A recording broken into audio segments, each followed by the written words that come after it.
This is DC Channel Guns. Like and subscribe. Thank you for watching. What up, this is DC Channel Guns, coming at you with a gun video. Appreciate you watching, like, share, and subscribe. So I want to appreciate all my subscribers. I want to appreciate all the good information. I appreciate y'all for coming to the video. Appreciate all the support and love. Appreciate everything that y'all been doing for the 2A community. Appreciate all the support. Appreciate all the comments and stuff, people. Appreciate people smashing that like button, sharing it on their social media platform. I appreciate that. I appreciate the passion in the 2A community. Appreciate the ones came out for the election and stuff. We fought strong, people, but you know, with all the other little things that took place that a lot of people don't believe, but we're gonna keep fighting over here, people. You got to keep fighting, people. They want you to give up, and in the 2A community, we can't give up, people. I'm talking about they're throwing so much at us and everything, but we can't give up. We got to have the energy. We got the energy over here. So with that said, I want to appreciate the ones been sticking with me through the good and the bad, ups and downs. Nothing moves in a straight line, people. So now, right now, we're experiencing this virus and this pandemic situation where we're seeing an explosion of new gun owners, people. And, you know, before the election, we was always talking about, is all these new gun owners going to support the Second Amendment and stuff like that? And it did. A lot of new gun owners did support the Second Amendment and stuff like that. And you look at a lot of these places and stuff that, you know, overwhelmingly people came out and voted for the Second Amendment. It was a good thing and stuff. And we're going to keep growing, people. We run into a few bumps right now, especially when it comes to this election. We have a new administration and stuff coming in. But at the same time, people, we got to have that mindset, that long-term mindset. We're going to keep fighting. We got the energy over here, people. Don't let nothing knock you down when it comes to the Second Amendment. I see a lot of comments, so many people frustrated and stuff like that. In this country, people, I'm just saying, in this country, we're one of the countries where the citizens have, you know, the right to bear arms. A lot of countries don't have that. You know, they can take something away instantly and stuff like that. But in this country, we have amendments, people. And Second Amendment is very important to gun owners in this country. And we're going to keep that fight and everything over here.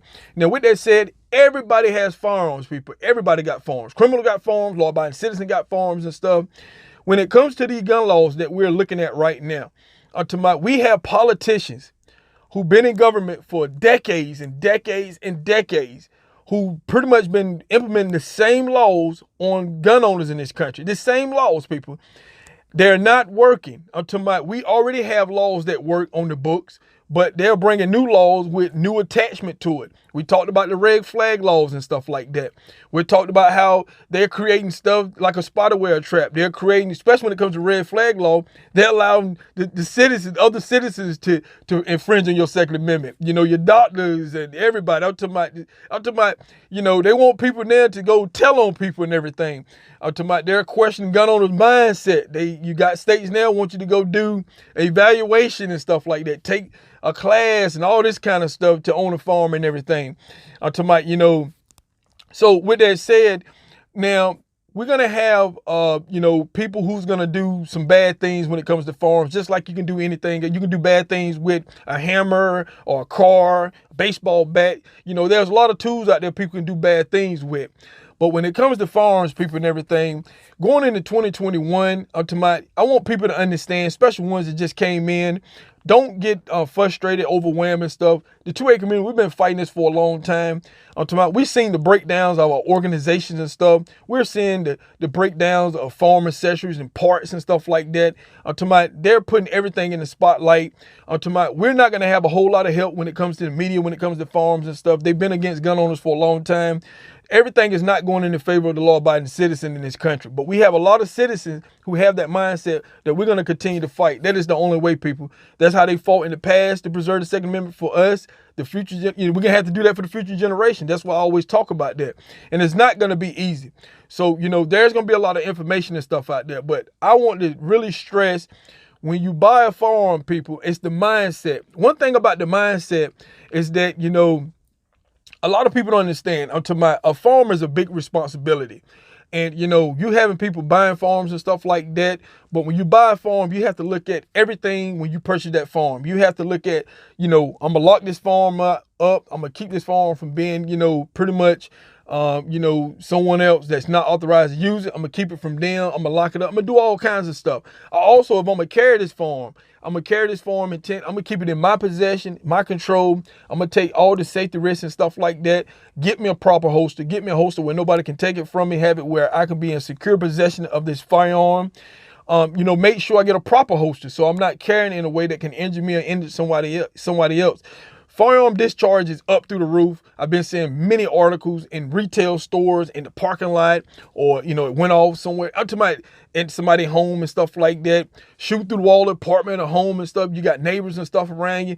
I'm talking about we have to have the mindset. We have to think about everything when it comes to firearms. When it comes to buying the firearms, people, is not set in stone. Once you buy that firearm, a lot of people think, okay, I got a gun, this and that. It is not over with. It just starts for you. You need to look at the long term of as a firearm owner. You got to keep that firearm locked up, protected. We have firearm theft through the roof in vehicles, people. Imagine you just go to the gun shop, you spending $500 or more for a gun, and then you leave it in your vehicle. Your doors are unlocked. Criminals are just going by pulling doors and stuff in parking lots and residence areas and stuff like that, and the doors open and they finding firearms and stuff. How the criminals are getting firearms out there. They're using them in crimes and stuff. You have states coming up with laws that's pretty much putting gun owners' Second Amendment in jeopardy and stuff like that. We have a lot of gun owners who don't know the laws and stuff in their local area and stuff like that. Focus on that, people, because that's how you get out of the game very quick.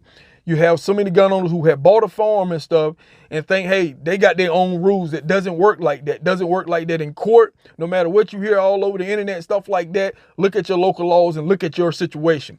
And when things happen, they happen in seconds, people. You got a second to make decisions and stuff like that. So I'm talking about, that's been said into a community for a long time. But, having yourself educated and prepared for that. And also know your laws, people. Just know. I'm talking about, when it's carrying a firearm in your vehicle, if you don't have a CCW license or concealed carry license or whatever the case may be, I'm talking about some states are constitutional carry, some states not. But if you got a CCW and stuff, or you don't have a CCW, you need to understand that you carrying this firearm, and if it's open carry, you don't need to have it in your vehicle that would put you in put you as having a gun concealed and put you getting charges and stuff for carrying a firearm with a concealed carry and a firearm without a concealed carry license. So many gun owners have been caught in that. There's records all across this country that is exploding because you got people open carrying, but at the same time, they're doing things that is concealing the gun. And that gets you in trouble when you're stopped by law enforcement and stuff like that. It is so much out there, people, as a gun owner. It's overwhelming, to tell you the truth. But, right now, you got people who trying to get their concealed carry permit. That is a problem. Application is through the roof because of this COVID situation. You have applications that's pretty much been backlogged all the way up into next year. You got people waiting for that. So that is putting people to open carry more in states that you can open carry. There are states you can't open carry or concealed carry. So I'm talking about in this country, everybody's dealing with different things. What you can do in this state, you can't do in the next state. So that's why I say pay attention to your state laws, people, and everything. But right now, we're having this explosion of farm sales and stuff like that. I advise people, it's all about the mindset, people. Do your research. Read stuff for yourself. Do not just listen to everything you see on the internet. Anything I say, do your research in your own laws and stuff in your own state to look at those laws and stuff, because some things are getting misreported, or some people taking things and thinking it applying in their state. So also do your own research. That'll help you out, because if you get caught, anything, especially when it comes to farms and stuff, you putting your Second Amendment at risk and stuff. And all these people you listen to, their Second Amendment ain't at risk. Yours is at risk. So you got to think about that. It's going to cost you court costs and everything else. And like I said before, the number one gun confiscation right now is you have gun owners going to court for whether it's domestic dispute, stuff like that, little things where now they got laws that they can come and confiscate your weapons. Then you got to go to court. You got to buy your own lawyer. You're not going to get a state-appointed lawyer, people. You got to get your own lawyer. And gun owners don't have the money, so guess what? The guns get confiscated. Then they get sold off in police auctions and all this kind of stuff, and you lose out on everything, stuff like that. But, gun owners have been falling in those traps. But it's so much that we have to do, people, as gun owners. But it's all about the mindset, people, and stuff. So get your mind right at the end of the day. So this is DC Channel Guns, and I'll catch you on the next one. This is DC Channel Guns. Like and subscribe. Thank you for watching.